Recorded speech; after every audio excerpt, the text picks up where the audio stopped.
I should mesh my house. I don't know if you can say that. I could say deco.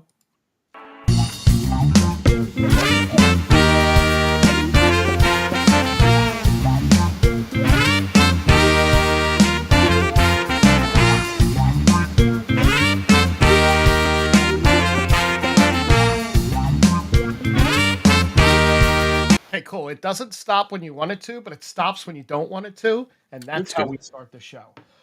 Welcome everybody to the 99% show. It is Jack and Frank, the one percenters, coming to you live from the 99% of us that like this show. Those are some serious stats you're throwing out to start things out. Are some stats. That looks like a lot going on behind you that I'm not used to seeing. I have so much going on. Hi, Charles. I have so much going on. It's not even funny right now. New paint job, lots of little memorabilias. Maybe I'll take us on a quick little tour. For the audio listeners, make sure you're saying what they could be seeing live if they were to stream us on YouTube or Facebook Or YouTube, because we like YouTube more. or YouTube, or on YouTube or Facebook or YouTube, either one of those three, as long as it's not on Instagram because it's a little past our skill set. Right now. There's Matty Oos, fellow 99%er. Thank you, Matt, for checking in. So Charles. Walk us through, man. Walk us through these fancy digs you got. Yeah. So I got this wonderful poster behind me. It's like on a canvas. It's the 3 Star Wars movies, the original trilogy. I did not get the sequel yet. I am going to get the sequel, maybe, Return of the Last Skywalker and whatnot. Yeah. Nice little Joker poster, little Borderlands thing my kids got me, some Legos over there. Nice. We got a nice Lego Death Star right there. Right? Some Sith holocrons. If you look closely, if you look at those hats, Jack, you might see a familiar logo on one of those hats. Yeah, that Philly one? Isn't that that's the Phillies, right? Like that, right? Oh, the Rockets one. Look at that. Blast from the past, huh? The Rockets hat. Since I was in the Rockets, right, Matt? Right here. Thank you, T. Thank you. What did I just do? Oh, I hit a button. And then we got Legos over there. We got some Funko Pops there. We got the Venator up there. And, oh, you know what? I forgot to do this. Hang on. Uh-oh. Watch out. Frank's doing stuff now. This is the best part for the audio-only listeners when he wanders around the room playing with toys. It's great. We got, I think he's got a signal that signals things and people. I feel like that might be calling Ruby Rose to come see you. What? Why did I come back to Ruby Rose? Is that a Batwoman? No. That's the Batman popcorn bucket. Oh, that's fancy. Yeah, it lights up and it shines a bat signal. It doesn't look like all the other popcorn buckets they make now that have very different uses than lighting up. Does not. Still haven't got my hands on the Dune one yet for other reasons. Oh. But yeah, it took about, I don't know, a month to do between the the cleaning out, then the painting, then the hanging stuff. Listen, I am going to save Sophia Falcone. That's my goal. I can save her, but we'll talk about that later. T, I think Ruby Rose would throw you off a building as fast as save you. She doesn't seem like that great of a human being. Vicia Leslie, on the other hand, welcome to come save all day. She can come help me out. 100%. So what were you up to this weekend? Go. Had a gig. Got to see some people I play with. Got to see some of the kids' stuff. Had both kids doing the band thing on the other night of the weekend, so got to watch them both do that. And I get to see this Flash logo up close and personal. It's right there. Oh, thank God you put on deodorant, man. That would have been a lot. Yeah, it's good. It's good. So we had that going on this weekend. Had, like I said, the full band gig at Nick's in the Northeast. I got a different full band I'm playing with this weekend at the E House. So, getting around, doing the things, seeing if people want to come out and see the band. And, do the things, but that doesn't always happen, which is great because people are doing things and there's a lot of people to go see. So, Some, you do what you got to do. Sometimes you just can't make it out anywhere, especially if you're right down the street. Yeah, it's crazy. And that's okay. There's a lot of people playing a lot of places and a lot of people that want to go see those people in those places. There is. So, that happens. How about you, man? What did you go do this weekend? Um, I hung out Friday night alone at the house, played a little video games, went out Saturday night for a friend's birthday. There was only supposed to be a couple of us that went out, like three or four of us went down to the casino down by the stadium, and it ended up being like 14 or 15 people showed up, and we had a real nice time. It was a good time. It's good. That's all that matters, man. As long It as is. you had a good time going to do what you were going to do. Jack, how you doing? Good to see you. Haven't seen Jack in a while.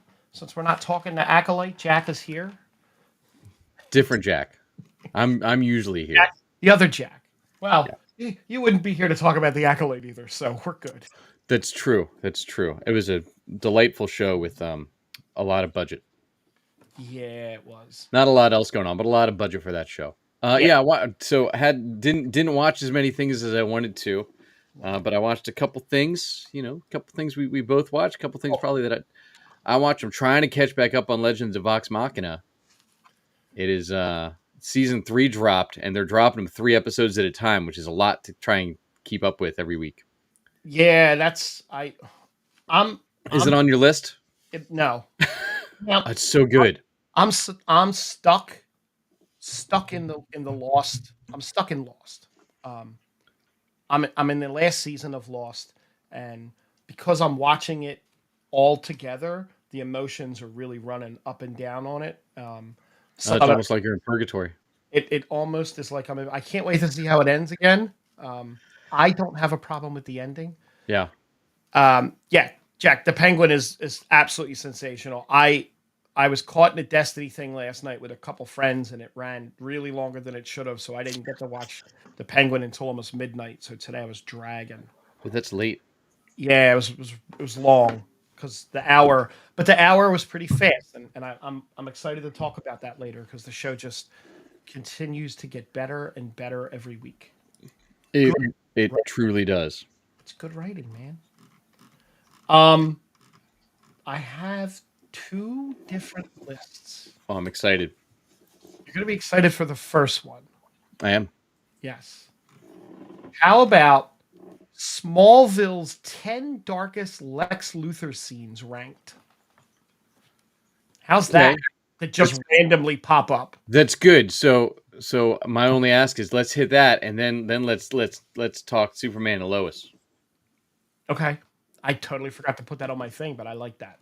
All right. So here we go at number. Oh, and I'll give credit. This is by Allison Hambrick, published 20 hours ago on Screen Rant, where I get lots of my lists from. Oh, she's my favorite. They're very hit or miss. These I don't. They are. So we'll see how this person does that. Probably watched Smallville for the first time after I watched it for the first time, which was only 4 years ago. Yeah. I had already seen it at least 4 times by then. At least, and now you're watching it again with. No, I'm not. Well, I'm not watching the episodes with them. I did watch the 100th episode. Good. Because watching Pa Kent die is always fun. That's what I heard. So number 10 is Lex hesitates to rescue Lionel, season 1, episode 21, Tempest. That's a pretty good one. That's the season finale, right? Season finale. Is that when Lex or Lionel goes blind? Yep. That's when the bean falls on him. Yep. Yeah, that's pretty good. It's a pretty dark scene. Yeah. I mean, it's dark enough that he's hanging out with a bunch of high school kids and trying to date them. So, I feel like the whole arc is pretty dark from the get-go. He doesn't start to date them until later. When they're still in high school. They are. Good. Number 9, Lex fights his inner child. Season 7, episode 16, Descent. That's where he beats up his younger self. And then yeah. Is that his younger self? That wasn't his brother, right? That was his younger self? his younger self. All right. Where he actually burns him. Yeah. Yeah. That didn't get weird by then. That's a little weird. Number 8, Lex thinks killing Clark is his birthright. Season 7, episode 20, Arctic, where they meet in the Fortress of Solitude. And that was I must have blocked that part out. oh yeah, that was the whole Veritas thing. Remember, all of a sudden, all the pane glass had the Veritas symbol on it that it didn't have for the prior 6 seasons. Sure. Um, then we have at number 7, Lex kills Tess Mercer, season 10, episode 22, finale part 2. It's pretty dark. Agreed. Especially with everything they did with that character leading up to it. And then they do the whole mind wipe thing, so it's like, okay. Right. So he forgets everything that happened. Yeah. Yes, everything's okay again. Number 6, Lex forces Lana to absorb kryptonite, season 8, episode 14, Requiem. I remember that. Wait, Lex was there in season 8? Well, technically, no. Technically, Michael wasn't there as Lex, but Lex was there. Got it. They Got it. kept Lex going as a thing, but Michael was off doing other stuff. Not really, but he claimed to be. You know. They had over 200 episodes. Yeah. So back before we started this show, when we had the old one, I made the decision during the pandemic to finally watch Smallville from start to finish, and I didn't realize the commitment I had made.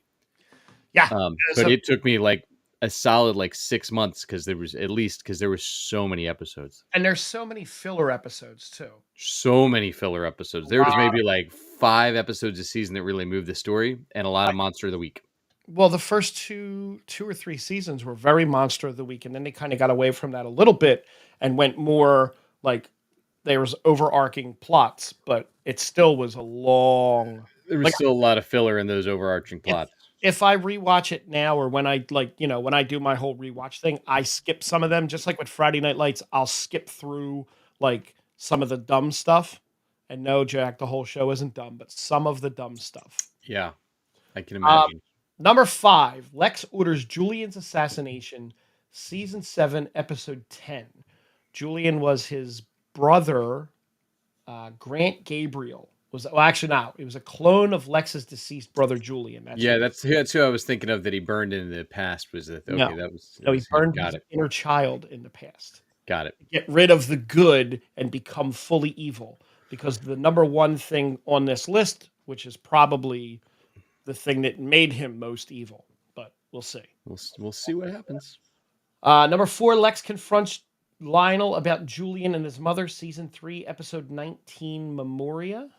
Okay, that's not that dark. It's dark for different reasons. Number 3, this is a pretty big one. Lex tricks Lana into thinking she's pregnant, season 6, episode 18, Progeny. That kind of has that vies for the number 1 spot. It does. Look, the whole Lex Lana thing was just creepy to begin with. It really was. Because again, they were fresh out of high school at this point. Okay, the number 2. The number 2 is actually what I thought would be number 1. Lex kills Lionel, season 7, episode 16, when he pushed his dad out the window. Yeah. And had that great scene of Lionel just looking up at him like, yeah. Hans Gruber in it, yeah. Yeah. I thought that would be number 1, but number 1 is actually Lex is institutionalized, season 3, episode 8, Shattered, where he puts his son in a mental institution. Yeah, that wasn't that dark. No, it wasn't. That wasn't Lex being dark. That was Lionel being dark. That was Lionel being dark. Yeah. Yeah.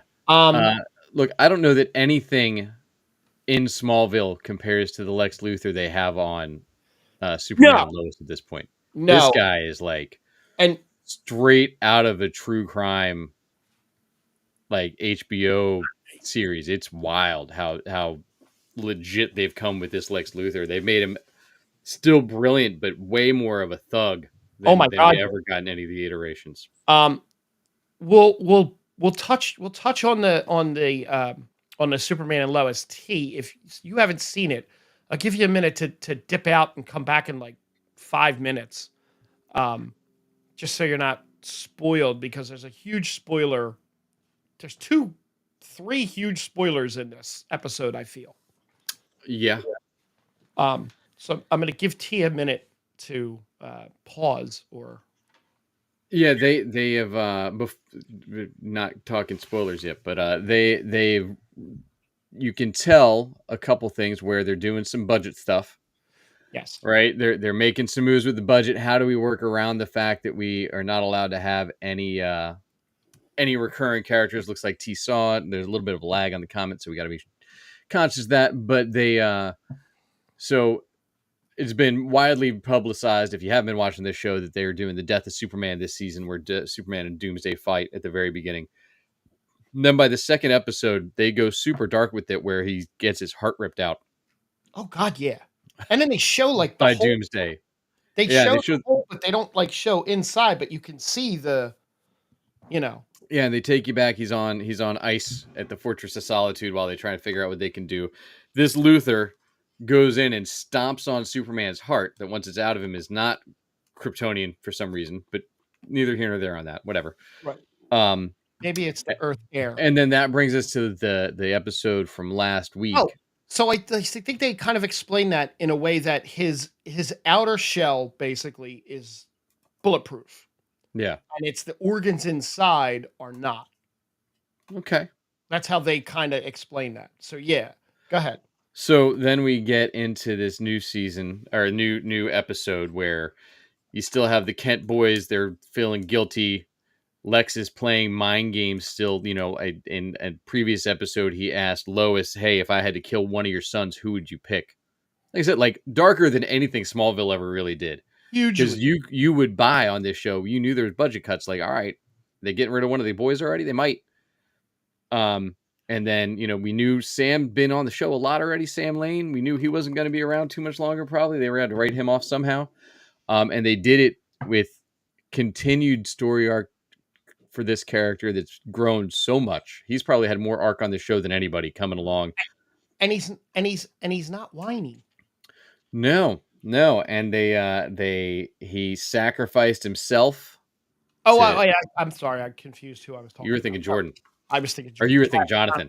Yeah. No, Sam Park's been great. Yeah, Sam. They've had nonstop development for that character. They've done some really cool stuff this season with him already, and then you get him giving the ultimate sacrifice to save Clark, which was actually really well done. Look, effects are.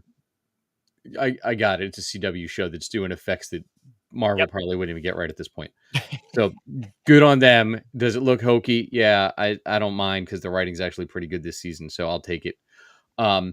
We get that. We get Jonathan's so upset that something activates in him and he becomes the super boy everybody's been waiting for. The scene between the two of them where he just flips his shit on his brother was so good. Like that was some really powerful acting. Because we've all been waiting. Oh for yeah, him to flip out on his brother, because we all want to flip out on his brother, because Jordan's just awful. This whole show, Jordan's been awful. He is your typical CW character. Yeah, he's the whiny brat that just does everything wrong because to create drama for himself. And to make it even worse, when Jonathan gets his powers, he gets all of the powers. Like he gets all of Superman's powers immediately. Yeah, they could have played a little more with that. Would have been great, but we'll see if they draw that out anymore in the next episode, as opposed to he gets it all. Let's keep moving the story along, and then we'll see what happens with Clark going forward and how he comes back. Because look, the show's called Superman and Lois. If anybody had any doubts that he was not going to be back, well, the very end of the show is when Sam dies. What's his name? What the hell's his name? I keep forgetting his name. Steele. The hell's his first name? Oh yeah, Hank. No, is it Hank? John Henry Irons. Yeah, John grabs Sam's body, flies him to the fortress, and they transplant Sam Lane's heart into Superman. Yeah. And the very closing scenes of the episode, his eyes pop open. So but we don't know what he's like. We don't know how long it's going to take him. I bet we don't get him back till at least episode 5. I think we have another episode before he's back in form. Do you think they do the black suit again? Like I know they did the black suit in the Eververse and the crossover episode, but do you think they put him in the black suit this time? I don't know. Maybe. I mean, that's the healing suit. We'll see. Keep him in the normal suit. We'll see. They put him in it in the latest Absolute Power run in the comics when Amanda Waller went nuts and took everybody's powers. So we'll see. But we'll Yeah. Again, The, the, that show continues to be. It's a shame that it's canceled. Look, they are ending stronger than any show on the CW from the Arrowverse has ended. So Uh, I give them credit so far, and I hope they keep it going the rest of the season. yeah, that's true because Legends technically didn't end. Yeah, Legends wasn't ready yet. Legends had a lot going on still, but they didn't get there. Yep. So yeah, I would go hit Superman and Lois if you haven't yet this season, and it should all be on Max. So, what did you watch this week? I did not watch most of the shows that I've been itching to start watching. Yeah, like I said, I'm behind on Legend of Vox Machina, but this season doesn't seem as great as the first two. But I have high hopes that it will start picking up. Episode 4 was pretty good, so I'm thinking it's going to start picking back up. You probably meant where did I watch? You probably meant where did I watch in The Office is what you were talking about. So I did. I've made it through some more Office. Yes. We got through. Where did I drop off last week? I think the Benihana Christmas or back from. No, that was 2 weeks ago. I couldn't remember if it was the return we got through last week. I think it was. I don't think you mentioned anything about the Jamaican trip because that's a fun episode to talk about. I did. I think I finished that one. That we got through that last week. Feeling hot.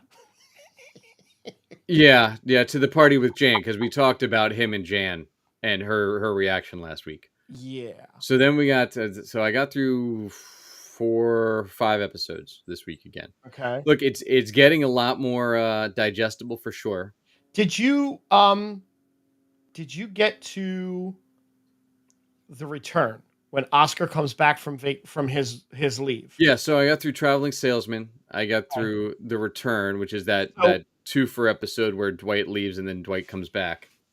So that episode is the episode that they wrote Andy out so that he could go do The Hangover.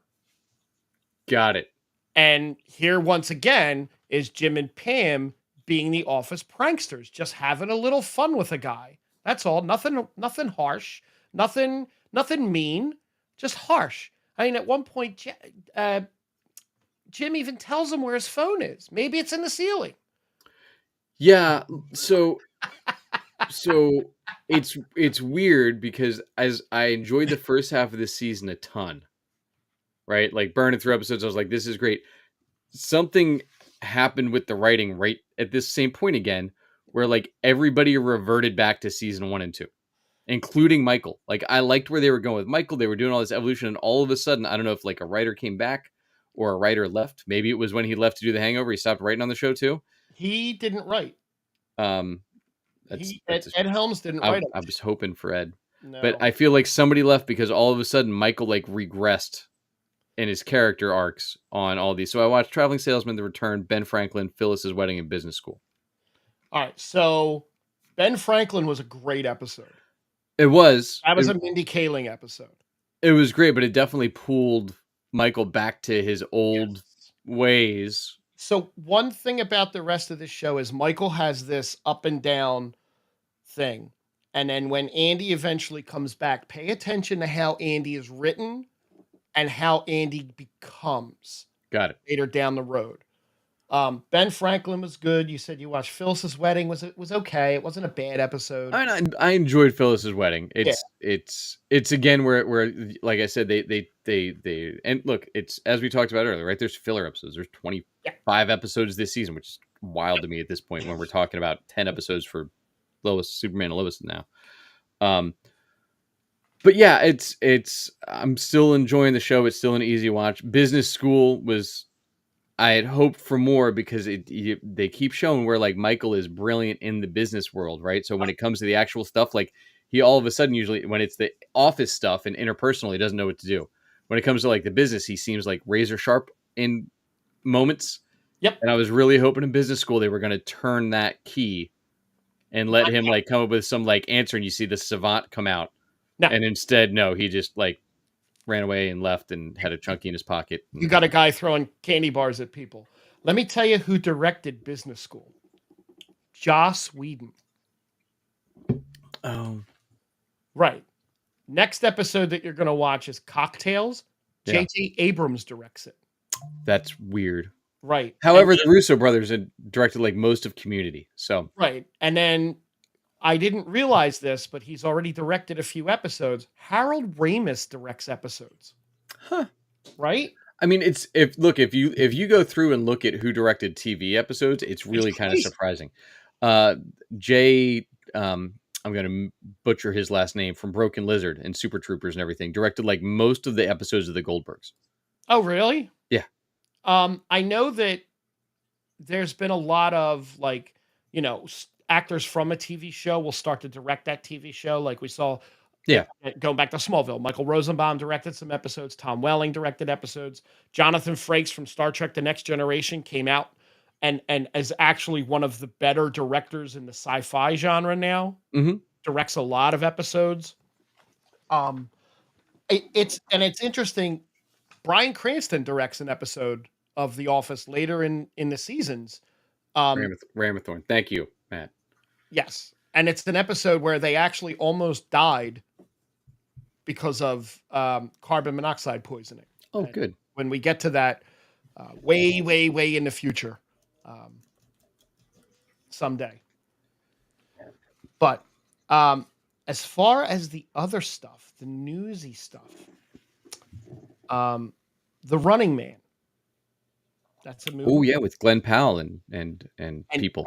And now the villain of the show, who will be playing a producer of the reality show within the movie, Mhm.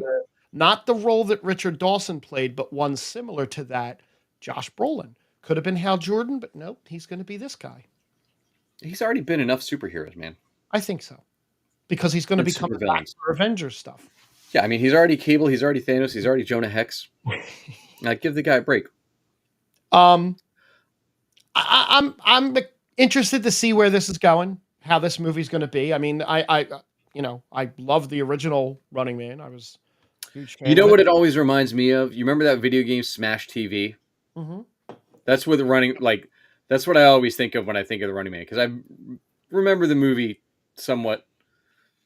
Yeah. But that video game always reminded me a ton of, Yeah. which I'm sure was by design. But that's what I think of every time somebody mentions the Running Man. We have Cobra Kai season 6 part 2 coming up soon. Next month. We will see Louis Tan. Louis Tan was in the Mortal Kombat movie as Cole Young, and he was also in Deadpool and Wolverine as Shatterstar.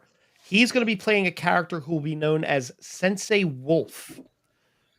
So this guy's a pretty badass martial. He always portrays badass martial arts. Yeah, he should have been Iron Fist. Right.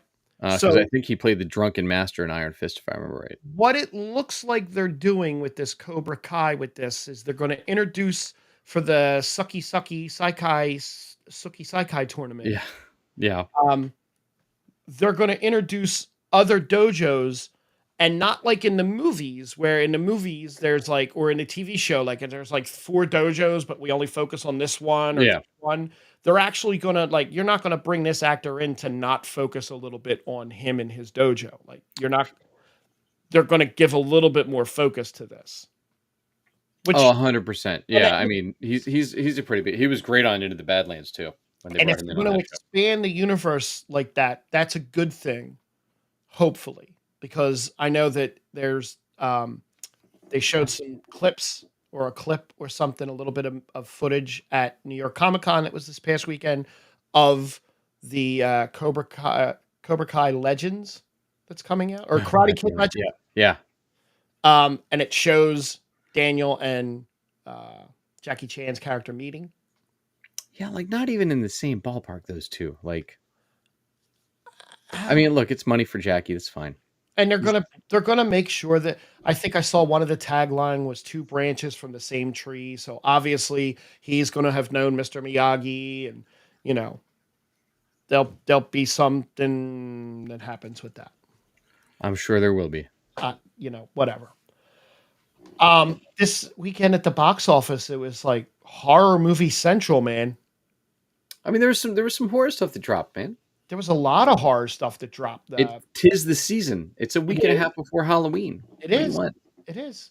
Um, the number one box office movie of the weekend was Smile 2 that pulled in 23 million for its 3-day total. It's impressive. Good for them. Yeah, The Wild Robot pulled in 10.1.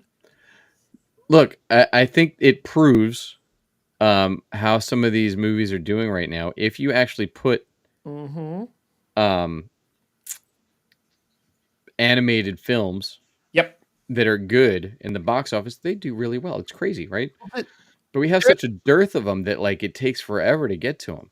I always knew there was a big sect of horror movie fans, and last week we had a couple guys from Kenny Server come in. It's T's there and Dom, and they're all monster horror film guys, and they've been raving about these movies. Terrifier 3 came in at $9.8 million in the third spot. That movie earned 14 times its budget.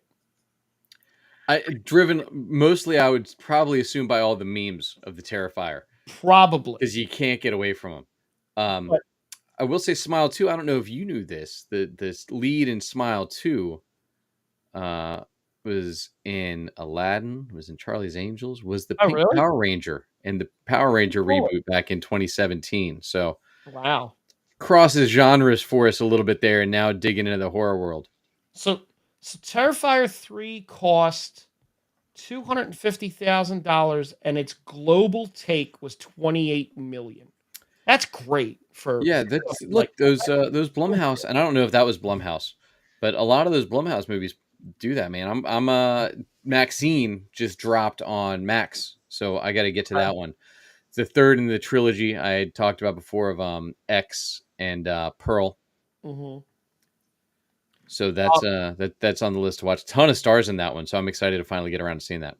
the number 4 movie was in its 7th weekend, bringing in 5 million was Beetlejuice, and the 5th movie in its second weekend brought We Live in Time brought in 4.18 million. Um, Nice. the Joker, Folie les Deux, Oh, it's killing it, right? They made all their budget back. a staggering 69% drop with 2.8 million at number 6. I'm sure all the It's wonderful press is third really helping it weekend. out. It's Yeah. third weekend. So far, Joker has a cumulative domestic total of 56.4 million. To break even, it needs 450. Well, I think so far it sounds like they may have paid Joaquin, Todd Phillips, and Lady Gaga's upfront costs, so they're doing great. Yeah, 50 million for the three of them. Yep, they're doing great. That's insane. It's fine. They'll write that off. They will write that off. I hope that doesn't mean anything bad for James Gunn's movies that he has planned, but we'll see. Look, it goes back So, to just don't make shitty movies and people will go see 'em. so the James Gunn stuff.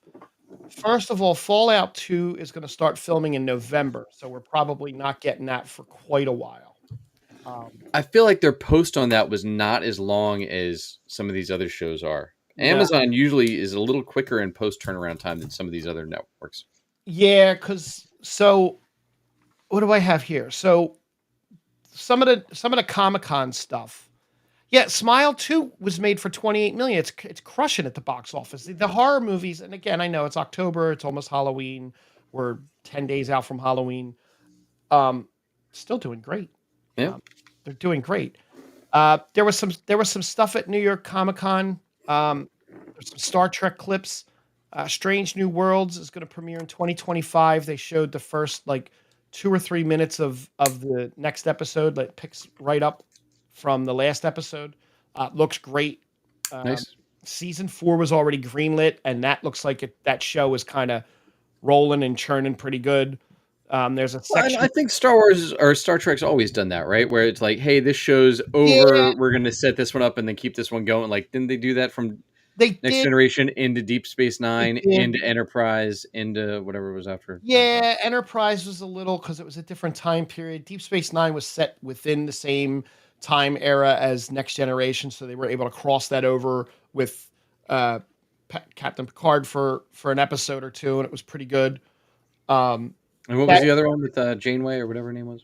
Voyager. Voyager Voyager. was in the same kind of wheelhouse era as um, Next Generation 2. Um, But they've always done good at that with like not necessarily concurrent, but like, hey, this one, and then here's another one, then here's another one. yep.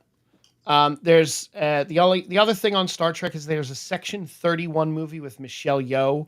That's going to drop on Paramount Plus on June 24th. Section 31 is kind of like Starfleet's Black Ops division, their CIA kind of Black Ops division. That should be really cool. She's a great actress. She had a big plot line on Star Trek Discovery. Yeah, I mean, she won an Oscar not too long ago, so you know. She won an Oscar for the movie I can't That remember. movie that you saw like 3 or 4 times, right? Everything Everywhere All at Once. It was What We Can't Do in the Dark. Everything Everywhere All at Once. Yep, close enough. Right in the same area. You're thinking of What We Do in the Shadows, I which was is the thinking TV of show. that's what we yes. Yep, all good. A Same bunch thing. of Marvel news dropped. We Did got it? we got some Daredevil news. We got a premiere date for Daredevil Born Again. We're Okay, going to go March 4th, 2025. I'll take it. They're going to give us 9 episodes. Season 2 is about to start filming. So hopefully that's another one that just, So wait, but isn't season 1 in parts, or is this season 2 Nope. going to be? I could have season sworn it 1 was. is 9 episodes, and then season 2 will be whatever, how many episodes. Oh, I thought didn't they tell us before Daredevil was going to be 18 episodes long? I think that's gonna be like season 1, season 2. Oh, I don't know. I don't know if I'm on board with that, but all right. There's a trailer coming soon, but there was footage dropped at Comic-Con that you can find online if you're a good sleuth. I haven't watched it yet because I kind of don't want to watch it. Blade is still pending. They're going to reboot the TV series too. That's where we're going with Blade. No, there's no Blade news. From Daredevil, Vincent D'Onofrio was on a Zoom call with some of the writers and one of the big head honchos at Marvel, and they almost let slip like this big plot line. So apparently there's going to be, and he was like really not paying attention and it slipped right past him. But apparently it has to do with Kingpin and the future. So I think what I'm hoping for this is, as good as Penguin is, if they can keep this as a grounded show, which the Netflix series was pretty grounded for the most part, I would say, right? Yes. Yeah. No. Even the fantasy stuff in there was still fairly grounded by comparison to like Guardians. You know. So it sounds like the first set of showrunners they had for this didn't really. D'Onofrio and Charlie Cox really didn't like the direction the show was going, and then they changed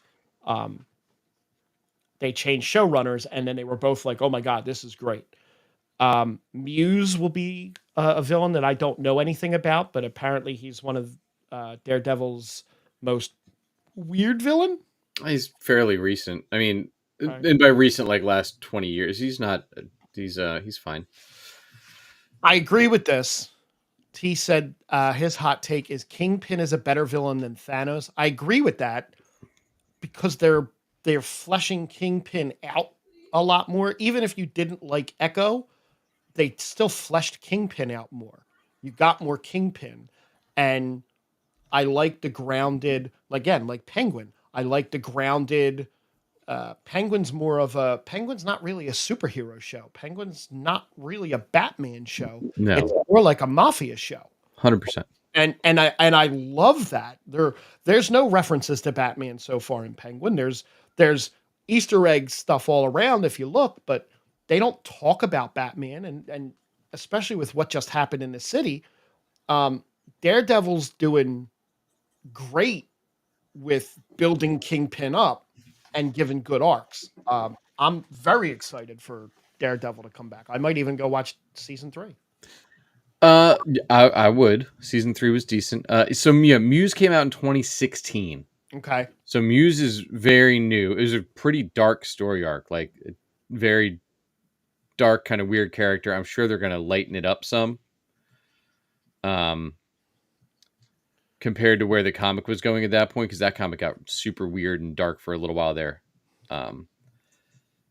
Like right, yeah, the arc they're doing in Daredevil right now is nuts. It's Matt died to save Foggy and some other people. He went to hell Yep.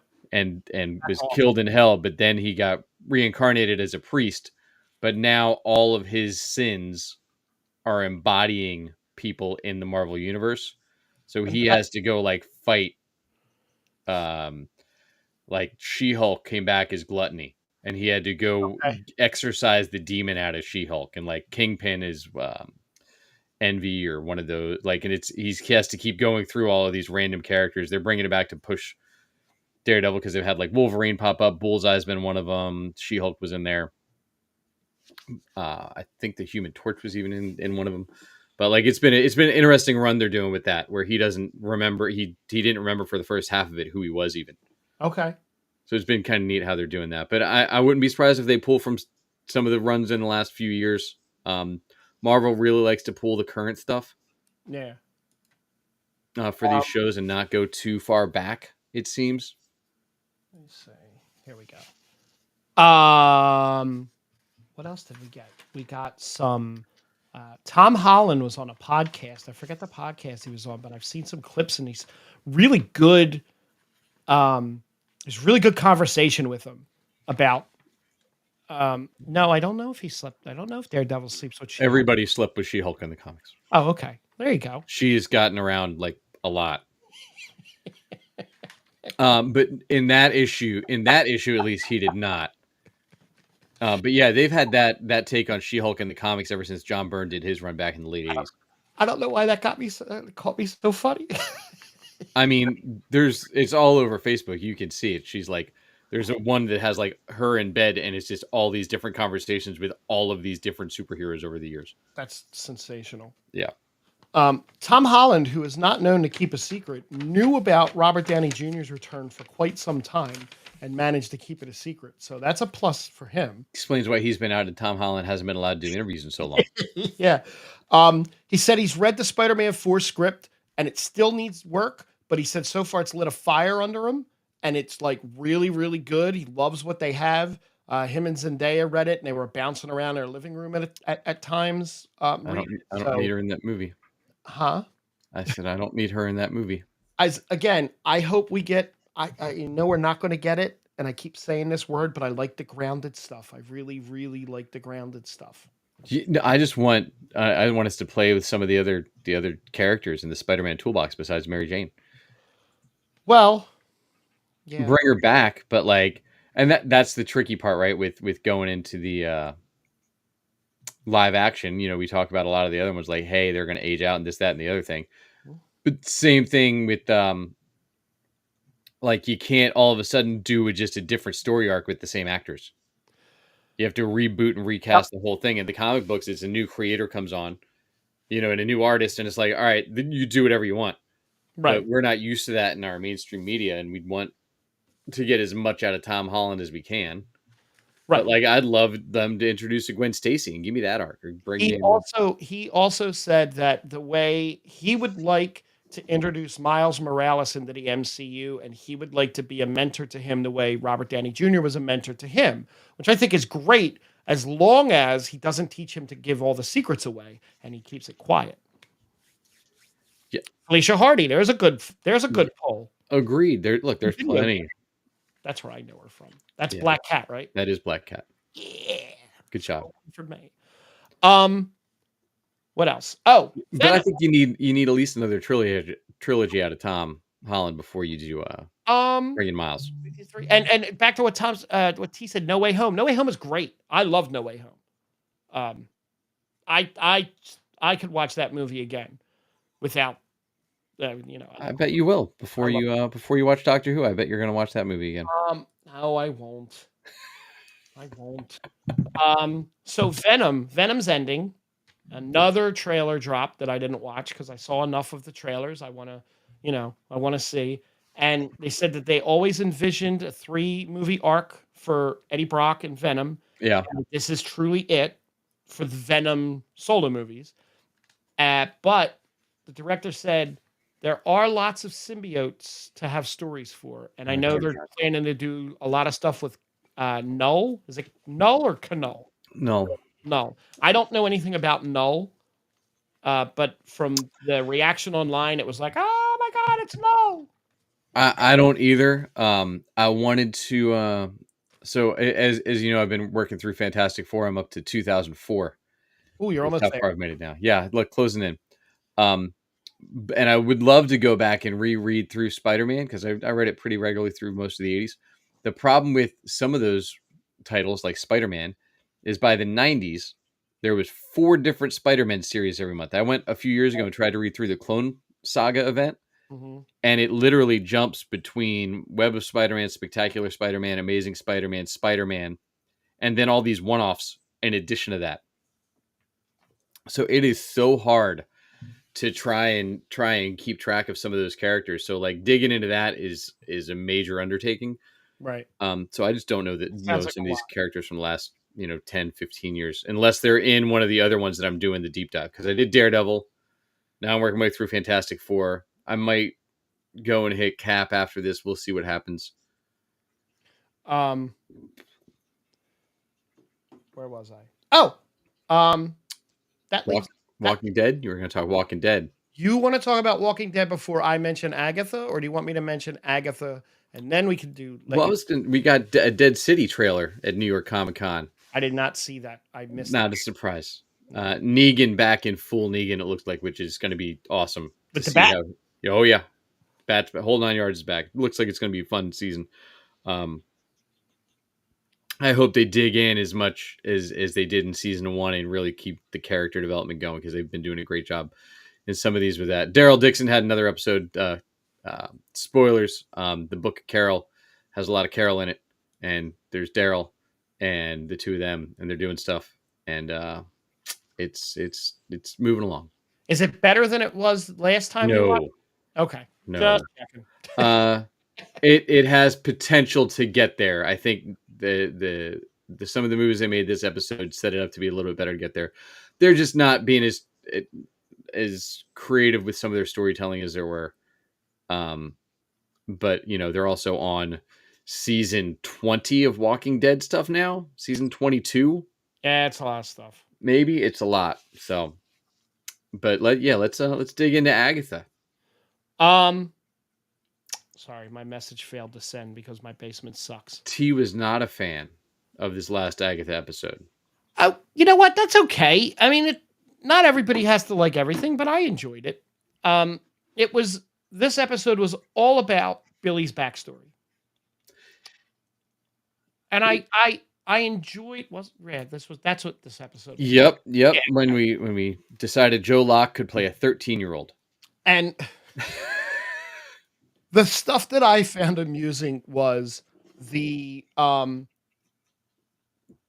seeing everything that happened in the first episode from his point of view, and the fact that he died, and that's when Billy kind of came in and took over, right? And yeah, spoilers for Agatha all along if you haven't watched it, by the way.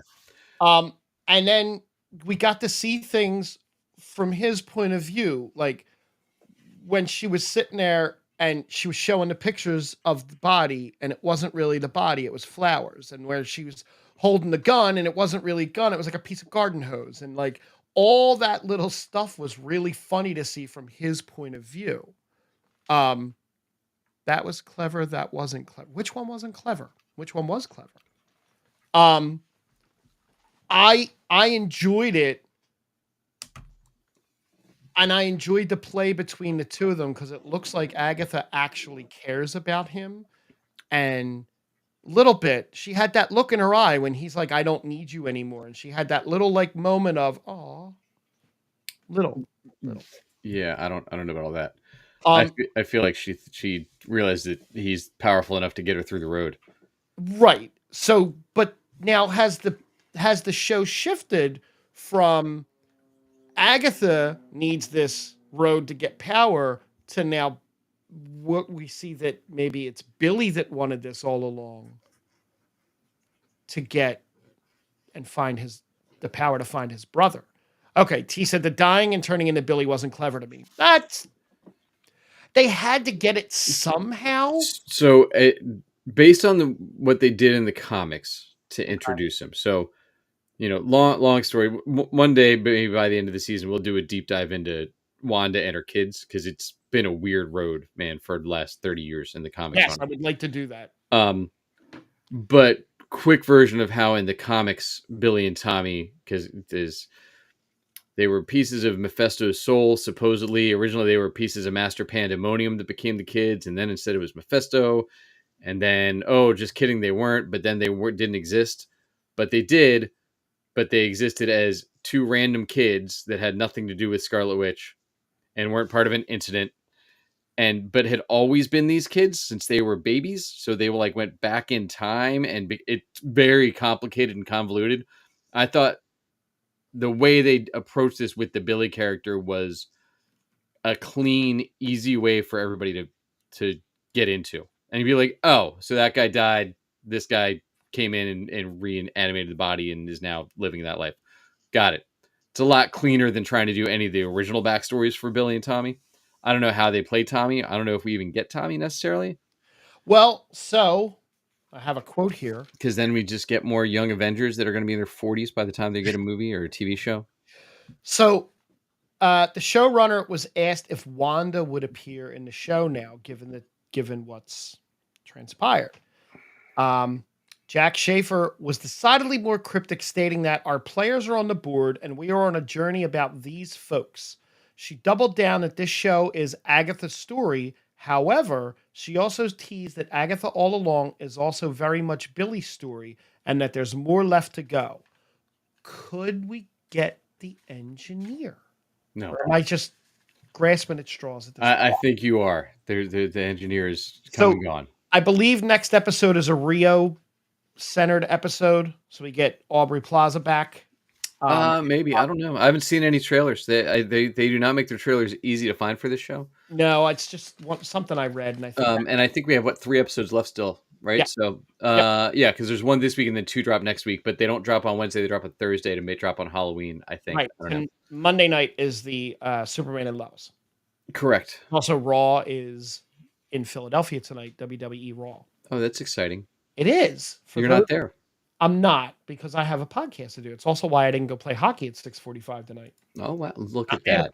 A man of the people. A man of the people, Frank. They love you for it. I'm here for our viewers. I'm here as a 99%er for our viewers. So I do appreciate where Agatha all along is going. I look, there's some. It's convenient how they went through a lot of the stuff with how you approach him being 13 and 16 and all that stuff, and like making up his life that he remembered everything for the 3 years. That was a little stretching it, but how they approach these things. Yeah, we did get Eddie will probably be Teddy from the comics, who is Billy's love interest in the comics, and also a member of the Young Avengers. But then they're gonna have to twist back to Secret Invasion because Eddie's kind of a Skrull. Oh. So we'll see what direction they take with that. I hope they do at some point. T, thank you for being here for me. And yes, Kenny is there. And just a side note, I believe, Kenny, that they are replacing Samantha Irvin with Lillian Garcia, who is coming back. But that's just based on a couple of texts I got earlier. Well, that's exciting. Oh yeah, for you it is. Okay, DC. Yeah. The last little bit. I saw a trailer from Comic-Con for Creature Commandos that comes out December 5th. I don't know anything about Creature Commandos, and based off of the trailer that I saw, I'm very interested in it now. Okay. I haven't seen the trailer yet. Other than the teaser they dropped like a month ago, I saw. I did not watch the new one. Without spoiling it, it basically looks like Suicide Squad, but it's monsters. Yeah, they dropped that teaser a while ago. That one, yeah. This is the first step in James Gunn's DCU, and this is going to lead directly into Peacemaker Season 2. It's a weird flex. It is. I want to read you this about what he said about the continuity from the DCEU. Got it. please help me understand this. Okay. Maybe my brain just isn't working. We learn that other things that have happened in the past in other media have still happened. There are references to things that happened in the past, and those references then become canon in the DCU because we mention them. Okay. So we're going to get I'm going to guess we're going to get Amanda Waller and Suicide Squad will be canon, but Justice League, So Batman, Superman, Wonder Woman will not be canon. so let me take you back to what I was just saying, right? Yes. So because I'm going through this with Fantastic Four right now. Yes, please help me. Because we just got Mark Waid just came in and kind of rewrote everything out of nowhere on it. Because every once in a while you got to like refresh, because otherwise your characters are 80 years old in the comics, right? And they're not, because you need to keep Johnny Storm like 20-ish Right. all the time. So Except- how do you do that, right? except in this movie. And still reference years ago and things like that. You pick and choose, right? Like, oh, we've been fighting Doctor Doom forever, but we're not going to talk about the fact that like they were in college in the 60s 40 years ago. Right. Right. They're going to talk about, oh, now I'm in 2004. That's why I said 40 years ago. Mhm. But they're not going to talk about that part. They're just going to be say, oh, remember when you guys were in college together? And then they pick and choose what parts of that they want to do, right? There was one version where it was like, oh, in an alternate thing where it was Tony and Reed and Hank Pym were all buddies in college. Right. That's the with Illuminati. Dr. Doom. That's the Illuminati, right? Yeah, this was in an alternate universe. But like Franklin Richards has been 7 years old for 40 years at this point in the comics. Well, I understand they do that, but But they pick and choose what things from his past they reference. Like, does he remember that he came back as an older person? Doesn't need to for these stories. Okay, but so at the end of Peacemaker season 1, Mm-hmm. Superman, Wonder Woman, Aquaman have a cameo, right? Yeah. Peacemaker 2 is coming out. Do they forget that whole thing? Like, They just reference the Justice League. but the You don't have to talk about the two of them. But the Justice League doesn't exist yet, or does it? The Justice League is in the Superman movie, so I would assume so. Is it the Justice League or the Justice Society? No, Justice Society is the old people. Yeah. Okay. I don't know how they'll play Justice Society in those movies. Right now, they are the government branch that has that's from Black Adam. Some of us finished Black Adam, so we got to see everything on the Justice Society. But the Justice League has a bunch of different iterations. So, like, the version that we're seeing in the Superman movie is closer to Justice League International, which happened after Justice League disbanded right before the Legends series back in the mid 80s. Gotcha. And then was brought back during one of my favorite runs with Keith Geffen,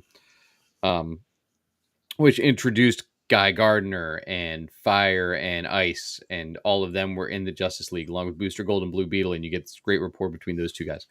Nort, it was the other Green Lantern in it, who was like a stuffed animal basically that was a Green Lantern. It was great. So, and Batman popped in and out of there too. So like they'll pull in what they want to pull in, you know, and there can just be a different person telling a different version of the story over there. Fair. So, I just want to highlight this for 1 second. Matt asks if we're all going to see Red 1. I would like to. That picture is the most emo picture I have ever witnessed. For those of you watching live, Matt loves emo music, and oh my God, is that picture emo? Thank you, Matt, for that. So, and real quick with the Amanda Waller thing. Yes. So they are rewriting Amanda Waller for like the 4th time in the comics right now too. Thank you, T. Have a good night. They just redid her backstory again, and they randomly decided to rewrite the origin of the Suicide Squad and pick the pieces that they wanted and keep it in there. Gotcha. So they do that all the time. So it's nothing different than they do in the comics that they're doing with the James Gunn stuff. I'm going to save the Superman quotes that I have from James Gunn until next week, so we can just do the Penguin stuff and because there's some really good quotes right now. Basically, I'll read the quotes next time, but we don't have a trailer yet. The trailer's coming soon, but not too soon. That's what he said. Yeah, until after Creature Commandos, I'm sure. Absolutely. Episode 5 of Penguin continues to just be, and if you haven't seen the Penguin episode 5 yet, we're going to spoil it now. It just continues to build upon story. And it's not diverting too much away. It's just they're on a line and they're continuing to just do it, I think, so well. Yeah, I think look, HBO is holding true to being HBO, right? Like being Max or whatever you want to call it. Like the writing is on par with all of the shows that have won all of the awards over all the years from that network, right? Like, and it continues to be that good. Yeah, Um, Christine Milioti and Colin Farrell are both. They have to be Emmy frontrunners. have to be. 5 episodes in, and there's still 5 to go, right? Like it's This is an absolutely brutal show. Like this is just a brutal show, and in a good way. yeah, it's incredibly well written. They keep pulling stuff around. They tie back. They are developing characters as we go. We're seeing the pathos behind them, even through 100 pounds of makeup. Yeah. Um. So Sophia keeping Johnny in the mausoleum was just great. I And mean, just kept him long enough to make some phone calls. kept him long enough to make some phone calls, find out where the money was, get him to help her get the respect she deserves. So they get all the people at the table, and she shoots him in the effing head. Yeah. Like I totally didn't see that coming at that point. No, like kept him alive through all this other stuff just to Yeah. get him to show up and get everybody in the right room because she knew she wouldn't be able to do it without him. And she's getting rid of the Falcone name, and she's taking her mother's last name, which is Giganti, and that's going to be the Giganti crime family now, not the Falcone family anymore. Which again, Yeah, and I love it. then we're pulling in the Maronis, and we advance that storyline way more than I expected that storyline to Oh, move forward.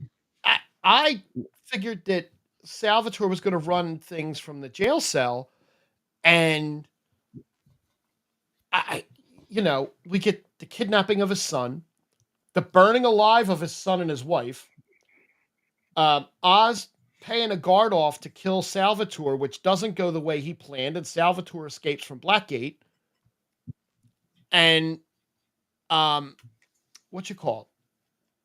You have the whole Victor and mom thing going on, and Yeah, like I said, they cast top notch talent for all of this. I yeah, didn't realize that his girlfriend, who abandons him there, the yep, working girl, his like all of the awards really, is like, yeah, I didn't realize who she was. She was played in Selma. She played MLK's wife and is oh like a shit, really, decorated British actress. Like oh all wow. has won all the awards before and been nominated for all of the things. Um, Um, Krista Milotti, as Matt said, is a local girl, born and raised in Cherry Hill. But the episode, at the end, Salvatore and Sophia join forces. Um, and then at the very end, we get Victor and Penguin moving their base of operations into an abandoned underground trolley system, which is the same exact thing that Bruce Wayne did with his Batcave. His Batcave is yeah, in an abandoned underground part of the trolley system in another part of Gotham. So, I mean, that's some really good storytelling there because they're both basically in the same subway system. yeah, yeah. They've done awesome work. So just real quick, Penguin's significant other in here, Eve, right? Also was one of the stars of all of the Fantastic Beasts movies. Holy shit. She was in Selma as, like I said, Mrs. MLK. She was in True Detective. She was in Alien Covenant. She's been in all of those things. Wow. She used to be married to Jeffrey Wright, Jeffrey Wright. and she's a member of Mensa. Jeffrey Wright, the Jeffrey beard. Wright, who's Commissioner Gordon. Yes. Oh my God. Commissioner Oh Gordon shit. in the Batman. Yeah. And again, she's a member of Mensa, so brilliant, and is playing Eve Huh. in this show. So kind of wild, right? Like just the level of talent and everything that they get on here. That's Um, absolutely awesome. Um, I mean, yeah. So I, I was I pretty got, impressed when I went through and read her bio the other night. yeah, I didn't even think to do that, but that's all But I yeah, got. everything that this show's doing is great. I can't wait to see where it continues to go through and No, we got it. the development we continue We to see got what, because we're 5 getting more? less characters. I believe so. They're streamlining characters, so they're going to have to get a little more, Oh, eight a little episodes. closer to no 8. So there's 3 left. Yep, Yep. 3 left. November 10th is the finale. Okay. I really am curious to see how this goes. I did just read that never mind. I forget what I was going to say. I forget the guy's name, so it doesn't matter. Got it, Vic. No. It was something. Michael It was Kelly. something completely different. Something. The guy that composed. Theo Rossi. The guy that composed Dune 2. Michael Giacomo. Was disqualified from Oscar nomination because some of his music was used in Dune 1 for the same score, because he used some Dune 1 music. Oh. So yeah, it's just something I saw offhand. Got it. But that's all I got for tonight. All right, look, I gotta go watch the Boys in Purple beat the other Boys in Purple. I gotta go watch So hey, Philadelphia. Yeah. So hey, thanks for watching, thanks for listening, thanks for finding the Geek Spot with us. Yes, Tell a friend, drop us a review anywhere on the YouTubes or the podcast place that you get your things, except for YouTube Music, because it kind of sucks. Yeah. Make sure you hit that like and subscribe, all those good things, and check me out, jackkidmusic.com, and on all the socials, and Frank at Gimzak. Yeah. On Instagram, he posts about the show and the things Sometimes. and all that stuff. So hey, thanks, and we'll see you guys next time. Bye.